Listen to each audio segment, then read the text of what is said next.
Dear friends, मैं doctor पवन वासनीवाल आपका स्वागत करता हूं, वेलकम करता हूं। फ्रेंड्स, आज हम बात करेंगे मॉडल पेपर्स की। जनरली आप लोगों को प्रॉब्लम्स ये होती है कि कौन सा क्वेश्चन इंपॉर्टेंट है, कौन सा क्वेश्चन इंपॉर्टेंट नहीं है। तो मैं यहाँ पे आपको पूरा का पूरा सिलेबस में से जो क्वेश्चंस बनते हैं एज पर मॉडल पेपर, वो चीज बताने वाला हूँ। मॉडल पेपर की बात करेंगे तो कौन से सब्जेक्ट की, बी फार्म के सब्जेक्ट की बात करेंगे, फर्स्ट सेम, जिसमें पेपर नंबर बीपी 102T है, जिसमें सब्जेक्ट का नाम है फार्मास्यूटिकल एनालिसिस। ओके, हालांकि फार्मास्यूटिकल एनालिसिस बी फार्म की बात कर रहे हैं, लेकिन ये जहां पर भी एनालिसिस से रिलेटेड है उन सभी के लिए इंपॉर्टेंट है। जहां पे इंपॉर्टेंट कहने का मतलब यहाँ पे ये है कि कोई सी भी क्लास हो, जैसे एमएससी हो, चाहे एम फार्म हो, चाहे इस तरह से जहां पे ये टॉपिक्स आ रहे हैं, तो उनमें से ये इसी तरह के क्वेश्चंस बनते हैं।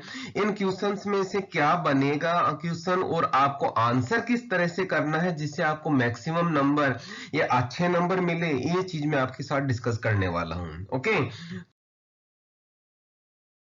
करते हैं यहाँ पे बी फार्म की। तो आपको शायद पता होगा 3 घंटे का पेपर होता है और 75 मार्क्स का पेपर होता है। इसमें 3 सेक्शन होते हैं, सेक्शन पहला ए, सेक्शन बी, सेक्शन 3 सी। इन तीनों में देखिएगा आप, पहले में ऑब्जेक्टिव टाइप क्वेश्चंस होते हैं जो टोटल 20 नंबर के होते हैं जनरली, और 10 क्वेश्चंस होते हैं जिनको सभी को करना होता है, मतलब ऑल एसेंशियल होते हैं। दूसरे बी सेक्शन में होता है शॉर्ट क्वेश्चंस जो टोटल 35 नंबर के होते हैं, और 7 क्वेश्चन करने होते हैं 10 क्वेश्चन में से। ओके, तो इस तरह से 7 इंटू 5 नंबर के होते हैं, सिर्फ 35 हो जाते हैं। क्लियर। लॉन्ग क्वेश्चन होता है सी सेक्शन वाला, जिसमें 20 नंबर का होता है, 20 मार्क्स का, और इसमें 2 क्वेश्चन करने होते हैं 3 क्वेश्चन में से। मतलब यहाँ पे 2 इंटू 10 इक्वल टू अगेन वो 20 हो गया। इस तरह से इन सभी को मिला के आपका 75 मार्क्स का पेपर होता है। ओके, अब अपन बात करते सेक्शन की, सेक्शन ए, जिसमें आपको बात आता है जनरली जो नोट होता है आपके यूनिवर्सिटी एग्जाम में, सारे क्वेश्चंस करने होते हैं, अटेम्प्ट्स ऑल क्वेश्चन, और राइट वन वर्ड या एक सेंटेंस में आपको आंसर करना है, और सभी क्वेश्चंस की इक्वल मार्क्स होते हैं, मतलब 2-2 नंबर के क्वेश्चंस होते हैं। ओके, तो यहाँ पे पहला क्वेश्चन देखते हैं फ्रेंड्स। देखिए, पहला क्वेश्चन है डिफाइन एक्यूरेसी। एक्यूरेसी की डेफिनेशन लिखनी सिंपल सी एक, जिसमें आपको शायद पता होगा, क्लोजनेस टू, क्या लिखते हैं अपन, closeness to true value. Okay, true value जो होती है उसकी क्लोज होती है, उसको अपन एक्यूरेसी बोलते हैं। बिल्कुल सिंपल सी डेफिनेशन है, जिसमें आपके 2 नंबर पक्के हो जाते हैं। सिमिलरली फ्रेंड्स, यहाँ पे देखिएगा राइट डेफिनेशन किसकी, प्रिसीजन की। तो आपको क्या करना है, अगेन प्रिसीजन की डेफिनेशन लिखनी है, ओनली एंड ओनली डेफिनेशन लिखनी है, आपके 2 नंबर पूरे कंप्लीट हो जाएंगे। जिसमें डेफिनेशन का मतलब होता है repetition of the results known as precision. Clear. या उसके बाद में थर्ड क्वेश्चन आता है फ्रेंड्स, देखिएगा question number third, define primary standard and give one example.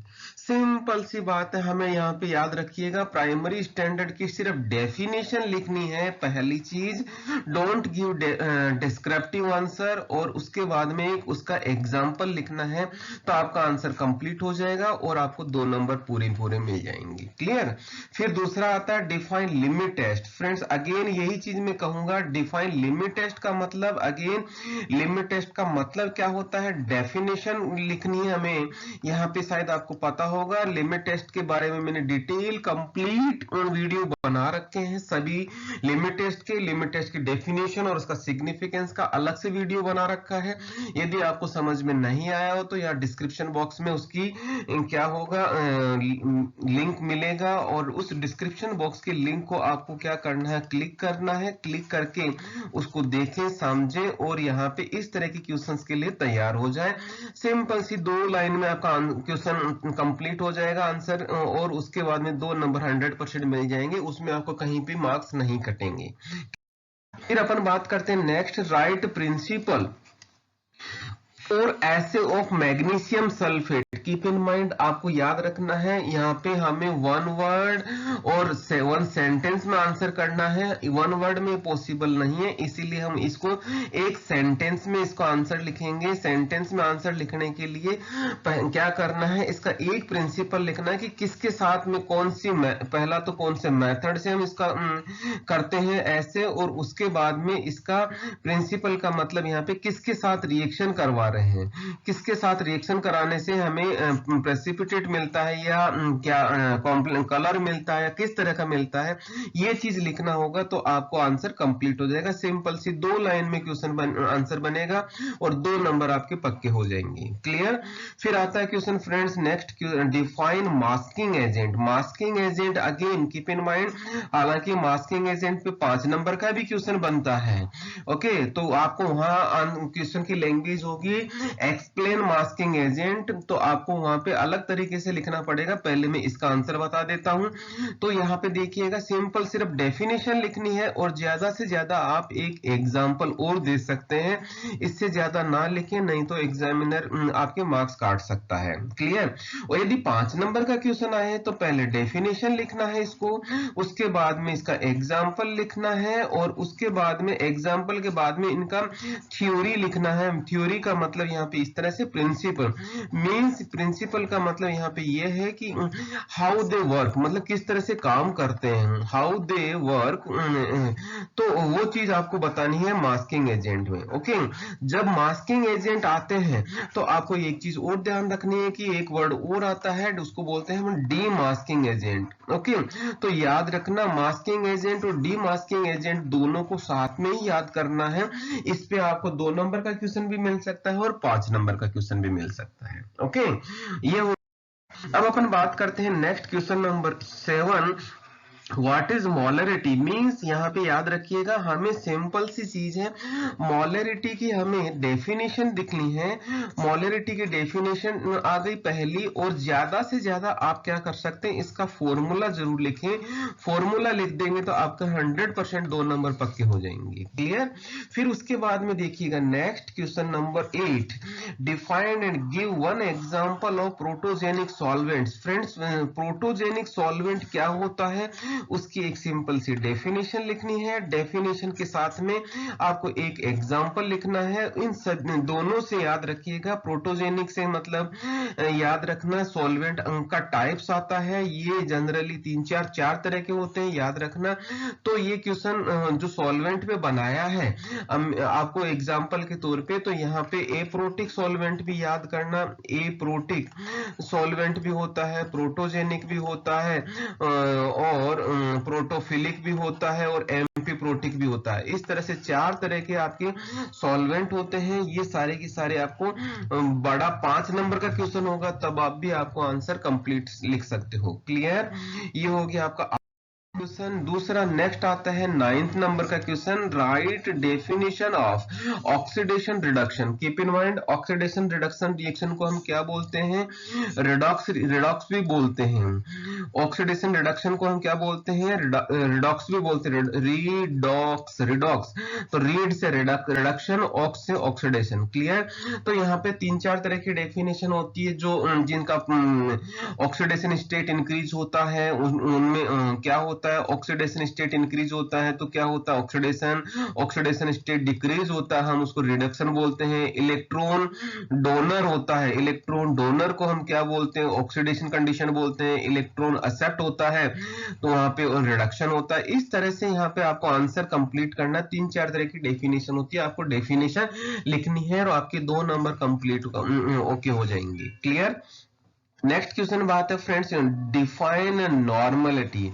Normality की अगेन आपको सेम सी सिंपल सी डेफिनेशन लिखनी है। डेफिनेशन के साथ में आपको क्या करना है, इसका फॉर्मूला भी लिखना है। फॉर्मूला में जो लिखोगे उसको थोड़ा सा एक्सप्लेन कर देना ताकि आपको 2 नंबर कंप्लीट हो जाए। इस तरह से फ्रेंड्स हमने क्या कर दिया, पूरा का पूरा 10 क्वेश्चंस अपने डिस्कस कर लिए, जो आपको कंप्लीट 20 नंबर दिलाएंगे यदि आपने अच्छे से पॉइंट वाइज आंसर कर दिया तो। क्लियर।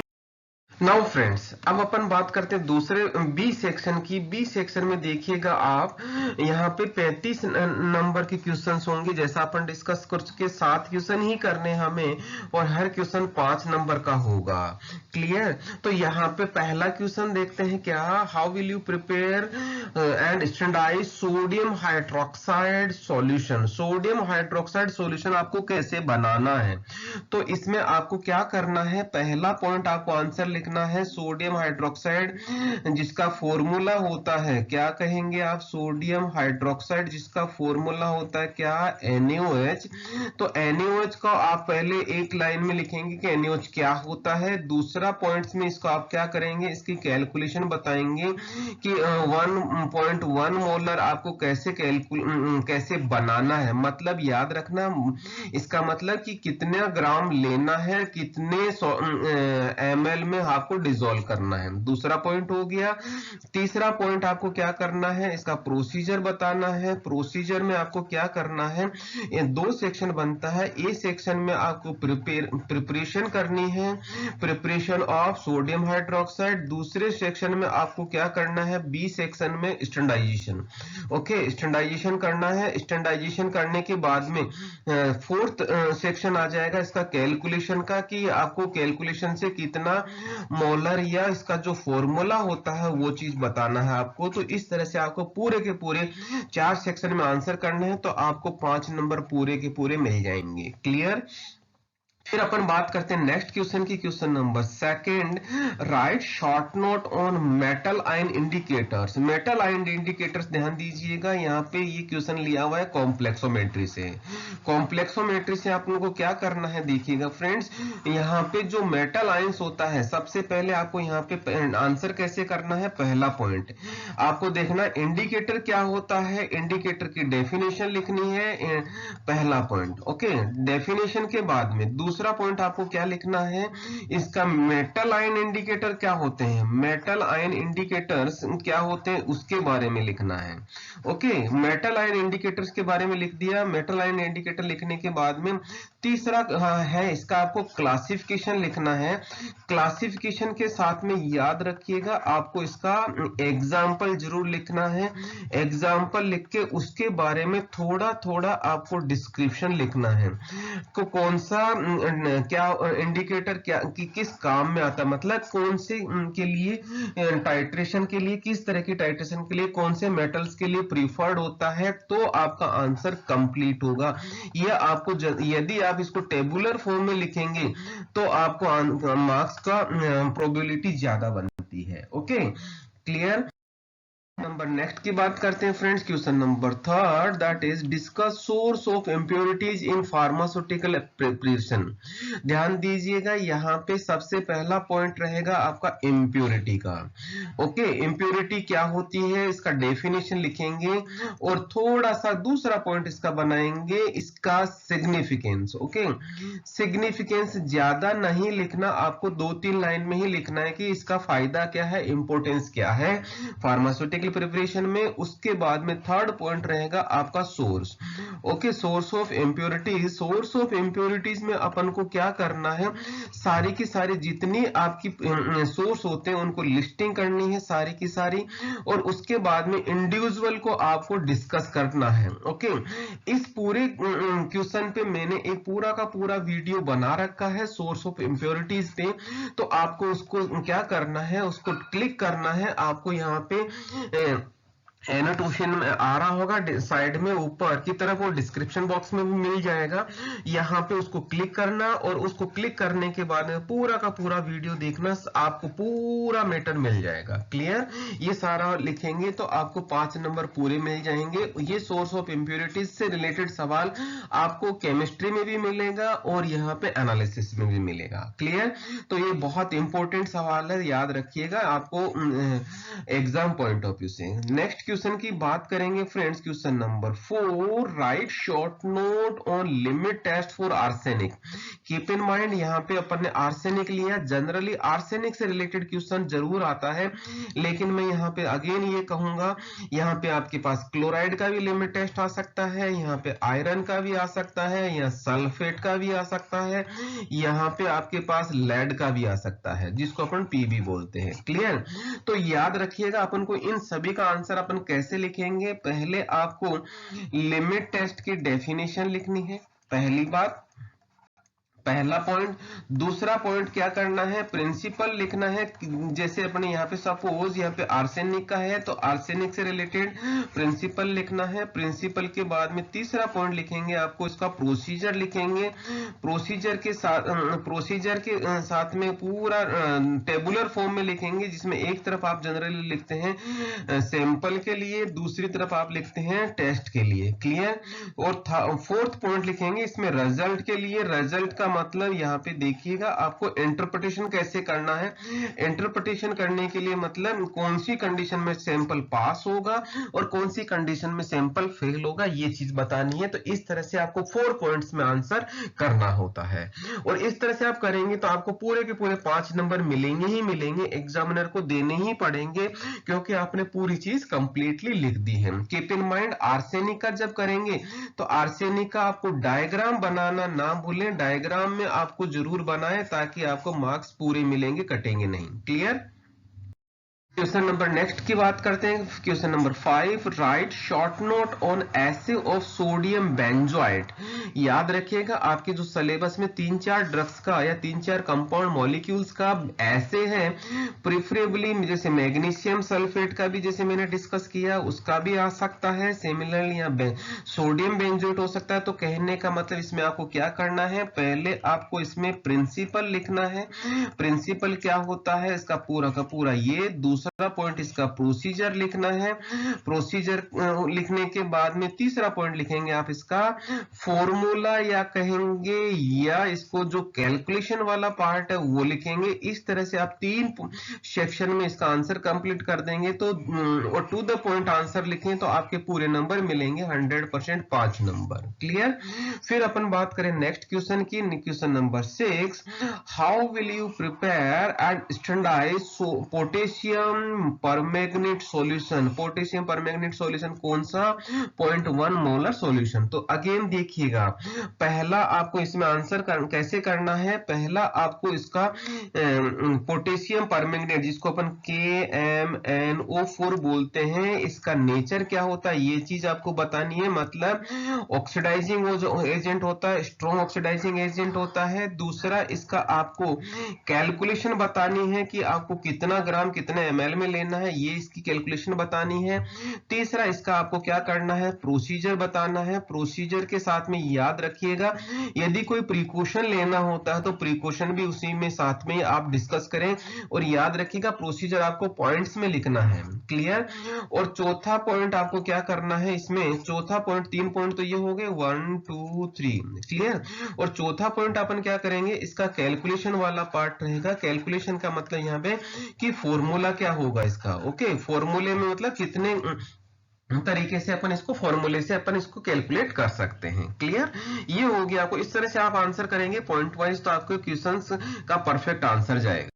फ्रेंड्स नेक्स्ट क्वेश्चन की बात करेंगे तो अपन देखिएगा नेक्स्ट क्वेश्चन आता है हमारा कौन सा, मोर मेथड का। मोर मेथड क्या होता है, यहाँ पे आपको याद रखना मोर मेथड पे भी क्वेश्चन आ सकता है, फैजान मेथड पे भी क्वेश्चन आ सकता है, मॉडिफाइड मोर मेथड पे भी क्वेश्चन आ सकता है। तो अपन को इनका आंसर कैसे लिखना है, पहले हमें ये बताना है कि किस चीज के लिए मेथड है। तो पहला पॉइंट हो गया for what. Okay, for what मतलब किस चीज के लिए मेथड है। तो आपको याद रखना, याद होगा ग्रेविमेट्री के लिए जनरली ये मेथड यूज किया जाता है। दूसरा इसका आपको क्या करना है, प्रिंसिपल लिखना है। प्रिंसिपल के साथ में याद रखिएगा इसमें कौन सी प्रिकॉशन कर रखनी है और इसमें क्या, इसका क्या सिग्निफिकेंस होता है, उनका भी आपको डिस्कशन करना है। और याद रखिएगा इनको आपको 1 2 3 पॉइंट्स में आंसर करना है। क्लियर? और तीसरा आपको आंसर करना है इसका प्रोसीजर की, आपको किस तरह से इसको प्रोसीजर के फॉर्म हमें इसको फॉलो करना है, ये चीज आपको लिखेंगे। तो इस तरह से आपको 3 पॉइंट्स में आंसर करेंगे तो 100% आपके मार्क्स पूरे के पूरे मिलेंगे। क्लियर। फिर क्वेश्चन नंबर 8 आता है फ्रेंड्स, देखिएगा, right short note on types of redox titration. याद करिए रिडॉक्स टाइट्रेशन कितने तरह की होती है, जैसा आपको शायद पता होगा, कौन सा, आयोडोमेट्री, आयोडीमेट्री, इस तरह के बहुत सारे क्वेश्चन बनते हैं, याद रखना। तो इसमें आपको पहला पॉइंट आंसर कैसे करना है, पहले डेफिनेशन लिखनी है रिडॉक्स टाइट्रेशन की, व्हाट इज डेफिनेशन। फिर उसके बाद में दूसरा पॉइंट रहेगा इसके टाइप्स की, कितने टाइप्स के होते हैं। और टाइप्स में याद रखिएगा पहले लिस्टिंग करनी है 1 2 3 4 की, इस तरह से ABCD भी कर सकते हैं। और उनकी लिखने के बाद में उसको आप इंडिविजुअल डिस्क्राइब करेंगे। डिस्क्राइब करने के साथ में याद रखिएगा आपको उसका क्या करना है, उसका एग्जाम्पल देना है। एग्जाम्पल का मतलब यहाँ पे है किसका टाइट्रेशन करेंगे, किस तरीके से करेंगे, ये चीज आप करेंगे तो आपको पूरे नंबर मिलेंगे, नहीं तो पूरे नंबर नहीं मिलेंगे। जनरली स्टूडेंट क्या करते हैं, नाम और इसके बारे में थोड़ा सा लिख देते हैं, उस टाइम पे पूरे नंबर नहीं मिलते हैं और आपको ऐसा लगता है कि एग्जामिनर ने मार्क्स काट लिए, जबकि आपने आंसर पूरा नहीं लिखा होता है। ओके, इस तरह से आपका आंसर कम। क्वेश्चन नंबर अपन नेक्स्ट की बात करें तो फ्रेंड देखिएगा 9th नंबर का question, explain conductometric titration with example. याद रखिएगा पहला यहाँ पे अगेन डेफिनेशन लिखना है कंडक्टोमेट्री का, उसके बाद में आपको क्या करना है, उसका कंडक्टोमेट्री टाइट्रेशन का डेफिनेशन के बाद में उसका प्रिंसिपल लिखना है कि उसका प्रिंसिपल क्या होता है। दूसरा पॉइंट हो जाएगा आपका, पहला पॉइंट डेफिनेशन, दूसरा प्रिंसिपल, फिर तीसरा पॉइंट इसका आपको इसका प्रोसीजर लिखना होता है। प्रोसीजर लिख के बाद में फोर्थ पॉइंट पे आपको इसका आंसर एग्जांपल के साथ तो लिखेंगे, प्रोसीजर में लिख देंगे इसके एग्जांपल्स। ओके, और उसके बाद में इसका सिग्निफिकेंस आपको और लिखना है। सिग्निफिकेंस का मतलब क्या होता है कि किस तरह की टाइट्रेशन में इसको यूज किया जाता है, मतलब कहां हम अप्लाई कर सकते हैं इस तरह की टाइट्रेशन को, तब आपको आंसर कंप्लीट होगा। क्वेश्चन नंबर नेक्स्ट 10 नंबर का question, discuss applications of diazotization titrations. Keep in mind again आपको आंसर कैसे करना है बताता हूं। पहला आपको डेफिनेशन लिखनी है, डाईएजोटाइजेशन रिएक्शंस टाइट्रेशंस क्या होती है, पहली चीज। दूसरा उसके बाद में इसकी एप्लीकेशंस होती है, उसको आपको सारी की सारी लिस्टिंग करनी है, एक साथ लिखनी है। उसके बाद में हर एप्लीकेशन को आपको डिस्क्राइब करना है, डिस्क्राइब करके उसको सारी चीज बताओगे तभी आपका आंसर कंप्लीट होगा। इस तरह से आपको पहला दूसरा सेक्शन भी होता है कंप्लीट 10 क्वेश्चन में। इसमें ध्यान रखिएगा अपन को 7 क्वेश्चन ही अटेम्प्ट करने हैं, जो आपको बेस्ट क्वेश्चन आते हैं उन्हीं को अटेम्प्ट करना है और 5 नंबर के होंगे। इस तरह से अपने 35 मार्क्स कंप्लीट होते हैं। ओके, फ्रेंड दूसरे सेक्शन सी की, जिसमें आपको लॉन्ग क्वेश्चन है। लॉन्ग क्वेश्चन में 2 ही क्वेश्चन अटेम्प्ट करने हैं और 10 नंबर का जैसा होता है मैंने बताया आपको।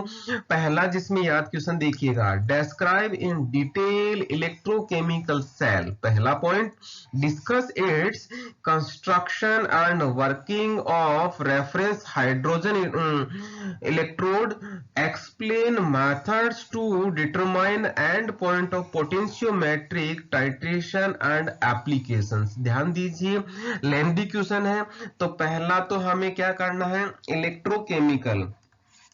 पहला तो इलेक्ट्रोकेमिकल जो सेल होता है उसकी डेफिनेशन और उसका दूसरा इसका आपको डायग्राम बनाना है। ओके, डायग्राम में आपको पूरा का पूरा एक्सप्लेन हो जाएगा, तो पहला पार्ट हमारा ये कंप्लीट हो जाएगा। फिर उसके बाद में जैसे ही हमारा इलेक्ट्रोकेमिकल कंप्लीट होता है, दूसरा सेक्शन आएगा हमारा हाइड्रोजन इलेक्ट्रोड। हाइड्रोजन इलेक्ट्रोड का हमें अगेन क्या करना है, इसका डायग्राम बनाना है। डायग्राम बना के हमें याद रखिएगा, डायग्राम से ही आपके मार्क्स अच्छे मिलेंगे और आप अच्छे से एक्सप्लेन कर पाएंगे। डायग्राम बना के इसकी वर्किंग बता देंगे, वर्किंग बताएंगे तो याद रखिएगा फ्लो डायग्राम में बनाना। फ्लो डायग्राम डायग्राम बनाना ताकि आपको टाइम कम लगे और एग्जामिनर को समझने में आसानी हो। क्लियर। फिर थर्ड सेक्शन आएगा, इसमें एक्सप्लेन डिटरमाइन पोटेंशियोमेट्रिक टाइट्रेशन की किस तरह से करेंगे, उसके मेथड्स को शॉर्ट में डिस्क्राइब करना है और मेथड्स के शॉर्ट्स में डिस्क्राइब करके नेक्स्ट आएगा इसका एप्लीकेशन भी इसकी शॉर्ट में ही लिखनी है। क्यों? क्योंकि यहाँ पे लेंदी क्वेश्चन बन जाएगा।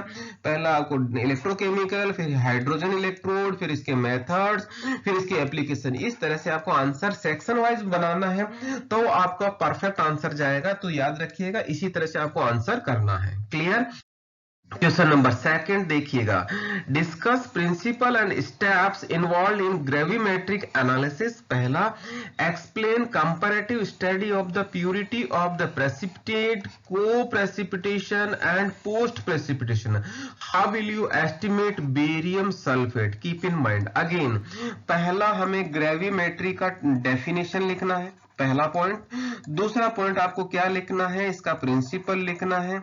प्रिंसिपल लिख के इसके तीसरा पॉइंट रहेगा आपका इसकी स्टेप्स, कौन कौन से स्टेप्स हैं, स्टेप्स को आपको डिस्क्राइब भी करना। याद रखिएगा सिंपल स्टेप से काम नहीं चलेगा क्योंकि लेंदी क्वेश्चन है।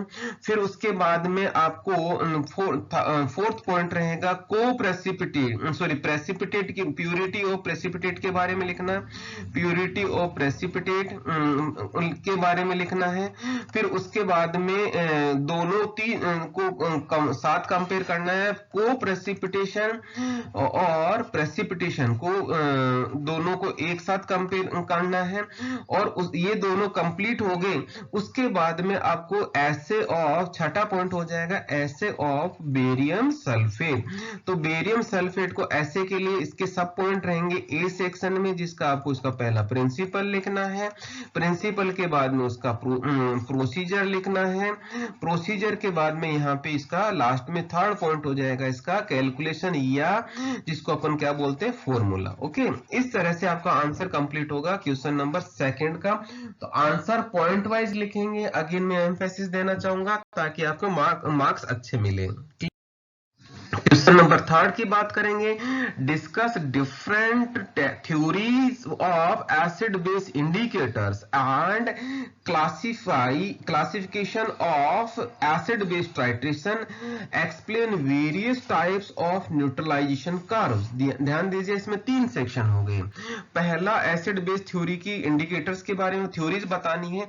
तो पहला पॉइंट रहेगा इंडिकेटर, जो इंडिकेटर्स हैं इंडिकेटर्स की डेफिनेशन बतानी है। पहली डेफिनेशन बताने के बाद में इसकी दूसरा पॉइंट इसका रहेगा थ्योरीज का।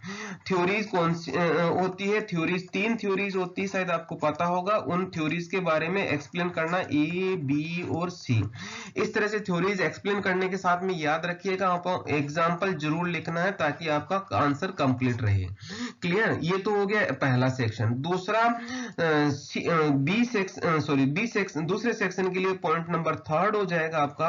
तो क्या करना है, एसिड बेस टाइट्रेशन का हेडिंग डालेंगे।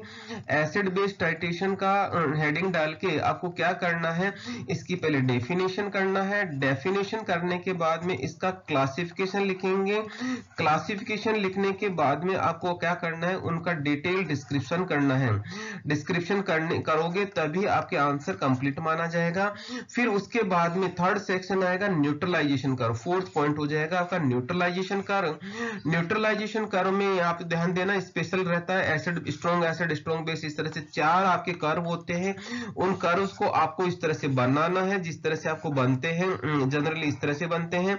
तो आपको इस तरह से बना के उनको बताना होता है कि कौन सा किस तरह से कब होता है, किस तरह से होता है, तभी आपका आंसर कंप्लीट माना जाएगा। ओके, इस तरह से हमारे तीसरा क्वेश्चन हो गया। तो फ्रेंड्स अपन आगे बात पूरा का पूरा ओवरव्यू हो गया जिसका आपका पहला सेक्शन था। याद करना, मैंने सारे के सारे क्वेश्चंस बता दिए। ये सारे के सारे क्वेश्चंस हो गए और इनका आप स्क्रीनशॉट लेना ना भूलें।